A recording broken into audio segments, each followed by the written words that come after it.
et ça ne devrait pas prendre plus de 15 secondes. Mais avant de faire ça, combien d'entre vous pensent pouvoir reproduire cette image d'un carré gris uni?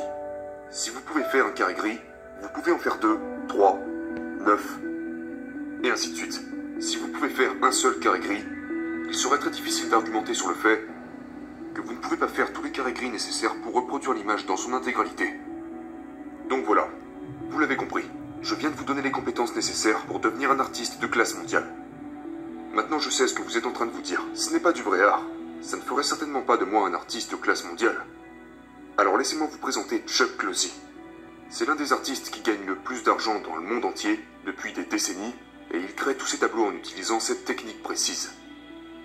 Voyez-vous, ce qui se trouve entre nous et la réalisation de nos rêves les plus ambitieux n'a rien à voir avec l'acquisition d'une compétence ou d'un talent particulier, mais beaucoup plus avec la façon dont nous abordons les problèmes et y réagissons pour les résoudre. Mais le type de progrès dont je parle est facilement réalisable par n'importe qui dans cette pièce, et je vais vous le prouver. Depuis la maternelle, jusqu'à mon diplôme de fin d'études secondaires, oui, pour moi ça s'est arrêté au baccalauréat. Tous mes bulletins de notes disaient grosso modo la même chose. Stephen pourrait être un garçon très intelligent si seulement il parvenait à se calmer et se concentrer. Ce qu'il n'avait pas compris, c'est que j'étais beaucoup plus exigeant avec moi-même qu'il ne l'était pour moi. Mais je n'y arrivais pas. Et donc, de la maternelle à ma deuxième année de collège, j'étais en gros ce qu'on pourrait appeler un mauvais élève. Mais en entrant dans ma première année, j'en ai eu assez. Je me suis dit que je voulais changer les choses. Je vais apprendre de nouvelles compétences. Je vais arrêter d'être une victime et commencer à prendre ma vie en main. Et donc, cette année-là, au lieu de faire semblant, encore une fois, que j'allais soudainement pouvoir me calmer et me concentrer sur les choses pendant plus de 5 ou 10 minutes à la fois, j'ai décidé de supposer que je ne le ferais pas. Parce que, si je voulais atteindre le type de résultat que je voulais atteindre à l'école, il fallait que je change mon approche. Et donc j'ai commencé à prendre de petites décisions.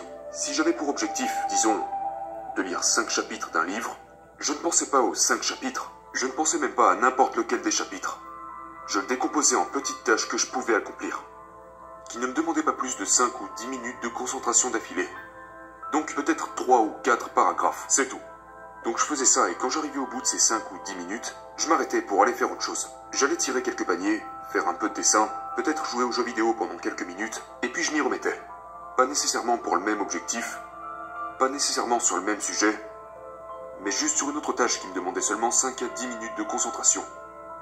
Et à partir de ce moment-là, jusqu'à l'obtention de mon diplôme, j'étais devenu un excellent élève. Un jour, je me rendais au travail à pied, et mon trajet était une marche qui passait d'un bout à l'autre de Hyde Park à Londres. J'avais 45 minutes de marche à l'aller et au retour. 1h30 par jour, 7h30 par semaine, 30 heures par mois, 360 heures par an, pendant que j'étais éveillé, conscient, et en fait je perdais mon temps à écouter de la musique sur mon iPod. En rentrant du travail ce jour-là, je me suis arrêté dans un magasin, et j'ai acheté les 33 premiers CD que j'ai trouvés sur le programme de la langue allemande. Je les ai pris et je les ai importés sur mon iPod. Mais je ne me suis pas arrêté là, parce que la vérité, c'est que je suis une personne indisciplinée. Et je savais qu'au bout d'un certain moment, j'abandonnerais le programme d'allemand et je reviendrais à ma musique. Et j'ai donc retiré cette tentation en supprimant tous mes morceaux de musique. Ce qui ne me laissait plus qu'une seule option. Écouter ces programmes d'allemand. 10 mois plus tard, j'ai écouté 3 fois chacun de ces CD en langue allemande, ce qui fait un total de 99 CD en 10 mois. Et après ça, je suis allé à Berlin pour un cours d'allemand intensif de 16 jours. Quand j'ai eu terminé, j'ai invité ma femme et mes enfants à me rejoindre. Et nous nous sommes promenés dans la ville. J'ai parlé allemand aux Allemands, ils me répondaient en allemand. Mes enfants étaient époustouflés. Je veux dire qu'ils étaient là, bouche bée. Mais vous et moi, nous savons qu'il n'y a rien d'incroyable dans ce que je venais de faire. J'ai juste ajouté cette petite compétence à ma routine quotidienne. Cette petite compétence dans ma progression. Et maintenant j'arrive plutôt bien à parler l'allemand. Et donc à ce moment-là, je me suis dit, ce n'est pas censé être aussi facile pour un gars comme moi, je veux dire pour un vieux gars comme moi d'apprendre une nouvelle langue, parce qu'on est censé faire ça quand on est enfant. Et pourtant, je l'avais fait. Alors quels sont les autres objectifs ambitieux auxquels je me suis accroché, en attendant la retraite, que je pourrais potentiellement atteindre, si je ne faisais qu'ajouter une nouvelle compétence dans ma routine quotidienne? Eh bien je vais vous le dire. J'ai obtenu ma licence de course automobile.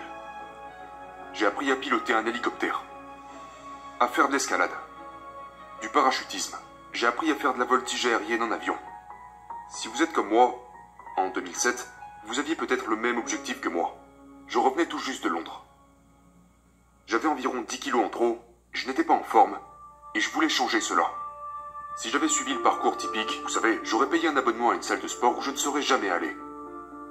Donc au lieu de ça, j'ai choisi de me jurer à moi-même que je ne mangerais plus jamais ces certains aliments qui m'ont mis dans cette situation. Et je savais qu'en suivant cette voie, on obtient rarement les résultats escomptés. J'ai donc décidé de prendre ma vie en main. Et j'ai pensé, est-ce que je pourrais juste apprendre quelque chose de ses habitudes et de ses passions pour qu'elles travaillent en ma faveur plutôt qu'en ma défaveur? Et c'est ce que j'ai fait. Je me suis rendu compte que j'avais l'habitude de marcher 1h30 par jour depuis plus de 7 ans. Et que j'ai cette passion pour le fait d'être en plein air. Du coup, cette année-là, je n'ai pas vraiment pris la résolution de perdre 10 kilos. J'ai pris la résolution de parcourir les 33 sentiers de montagne dans l'avant-pays de Santa Barbara. Et je n'avais jamais fait de randonnée de ma vie. Mais la vérité, c'est qu'il ne s'agissait pas des 33 sentiers. Vous devez décomposer ces grands objectifs ambitieux en petites décisions et tâches plus faciles à gérer. Le type de décisions qui doivent être prises correctement tout au long du processus, afin d'améliorer les chances d'atteindre le type de résultat que vous désirez. Il ne s'agissait pas d'une seule piste. Il s'agissait de toutes ces petites décisions. Vous savez, comme quand vous êtes assis à votre bureau et que vous choisissez d'y rester un peu plus longtemps en fin de journée. Ou que vous êtes allongé sur votre canapé, en train de faire défiler les chaînes avec votre télécommande, ou en scrollant sur votre mur Facebook, et qu'à un certain moment, vous décidez de vous stopper net, pour aller enfiler vos vêtements de sport, franchir votre porte d'entrée et la fermer derrière vous. Vous marchez jusqu'à votre voiture, vous montez à l'intérieur, vous conduisez jusqu'au point de départ de la piste, puis vous sortez de votre voiture au départ de la ligne de course, et vous faites un pas, 2 pas, 3 pas. Chacune des étapes que je viens de décrire sont ces petites décisions qui doivent être prises correctement en cours de route, afin d'atteindre le résultat final. Maintenant, quand je dis que je veux faire 33 randonnées dans l'avant-pays, je veux dire les gens attendent souvent le bon moment pour prendre une décision. Ce n'est pas ce qu'on devrait faire. Parce que si vous ne prenez pas la bonne décision quand vous n'êtes pas en forme, aucune bonne décision ne pourra être prise quand tout se passera bien. Donc cette année, j'ai parcouru ces 33 sentiers de l'avant-pays. Je les ai fait 1 à 2 fois chacun. J'en ai même fait quelques-uns dans les montagnes. J'ai perdu 10 kilos, et j'ai même terminé l'année en beauté en faisant le semi-marathon le plus difficile au monde. Le Bear to Peak. Puis en 2009, je suis devenu très ambitieux. Ambitieux pour un gars qui, encore à ce jour, n'arrive toujours pas à se poser et se concentrer sur quoi que ce soit pendant plus de 5 ou 10 minutes d'affilée. Je me suis lancé le défi de lire 50 livres. Mais encore une fois, il ne s'agit pas de lire 50 livres. Il ne s'agit même pas de lire un livre. Il ne s'agit pas de lire un chapitre, un paragraphe, une phrase. Il s'agit de cette décision quand vous êtes assis à votre bureau en fin de journée, ou quand vous êtes allongé sur votre canapé, ou quand vous faites défiler votre fil d'actualité Facebook et que vous décidez soudainement de poser le téléphone. Vous prenez un livre et vous lisez un mot. Parce que si vous lisez un mot, vous allez lire 2 mots, 3 mots. Vous allez lire une phrase, un paragraphe, une page, un chapitre, un livre. Vous lirez 10 livres, 30 livres, 50 livres. En 2012, je suis devenu encore plus ambitieux. J'avais pris 24 résolutions pour la nouvelle année.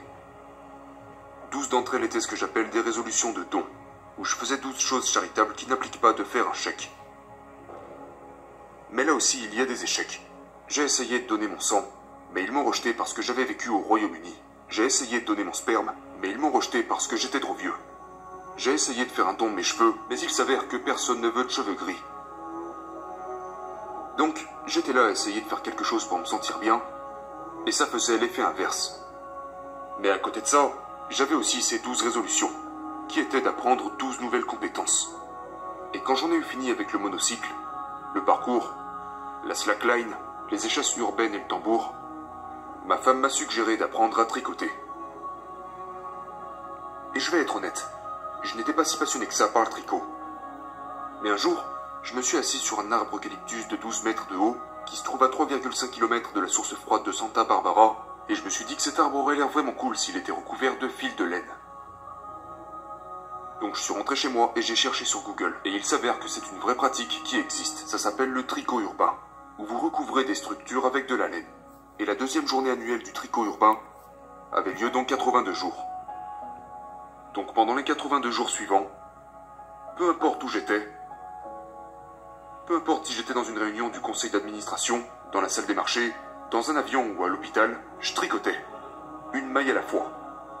Et 82 jours plus tard, j'avais fait mon tout premier tricot urbain.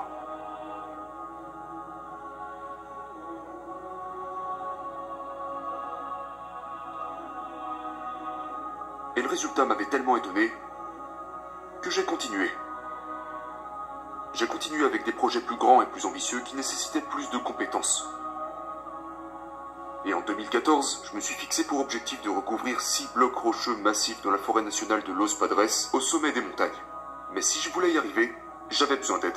Et à ce moment-là, j'avais quelques milliers de followers sur les réseaux sociaux, sous le pseudo Le Tricoteur Urbain. Et donc j'ai commencé à recevoir des colis. Beaucoup de colis. 388 contributeurs provenant de 36 pays différents. En fin de compte, je n'ai pas recouvert 6 gros rochers. J'en ai recouvert 18. Et puis j'ai continué avec des projets encore plus grands et encore plus ambitieux qui me demandaient de travailler avec de nouveaux matériaux, comme la fibre de verre, le bois et les métaux, pour aboutir à un projet qui est actuellement à TMC, ici à Tucson, où j'ai complètement recouvert un hôpital pour enfants. En cours de route, j'ai arrêté de tricoter. En fait, je n'ai jamais vraiment aimé ça. Mais j'aime bien le crochet. Alors, j'ai commencé à tricoter ces nappes de 15 cm parce que c'est la taille standard, mais j'ai pensé en cours de route, pourquoi s'arrêter à 15 cm? Il me faut des gros trucs. Alors, j'ai commencé à faire de plus grands carrés. Et un jour, je suis rentré d'un voyage d'affaires, j'avais ce grand carré de grand-mère, et je suis allé sur le site internet des records Guinness. J'étais curieux de savoir quel était le plus grand carré du monde. Et il s'avère qu'il n'y avait pas de catégorie pour ça. Alors j'ai fait ma demande, et ils m'ont rejeté. J'ai refait une demande, et ils m'ont rejeté. Puis j'ai refait une demande, et ils ont dit d'accord. Si vous faites un carré de 10 mètres par 10, nous créerons une nouvelle catégorie et vous serez le détenteur de ce nouveau record Guinness. Donc, au cours des 2 années, 7 mois et 17 jours qui ont suivi, une maille à la fois, j'ai finalement atteint plus d'un demi-million de mailles assemblées entre elles, incorporant plus de 50 km de fil, et je suis désormais le détenteur officiel du record du monde Guinness pour le plus grand carré granit crocheté. Mais ce que je veux que vous réalisiez quand vous m'entendez dire ça, c'est que je suis toujours ce mauvais élève. Je suis toujours cet enfant qui n'arrive pas à s'asseoir et se concentrer pendant plus de 5 à 10 minutes à la fois. Et je reste un gars qui ne possède aucun don, compétence ou talent particulier. Tout ce que je fais, c'est cibler des projets vraiment grands et ambitieux qui semblent émerveiller les gens. Je les décompose en leurs formes les plus simples, et je me les donne sous forme de micro-objectifs pour améliorer mes chances de les atteindre. Et la raison pour laquelle je donne cette conférence est que j'espère inspirer plusieurs d'entre vous à réaliser certains de leurs rêves les plus ambitieux, et ceci en incorporant dans votre routine les petites actions qui vous permettront d'y arriver. Merci.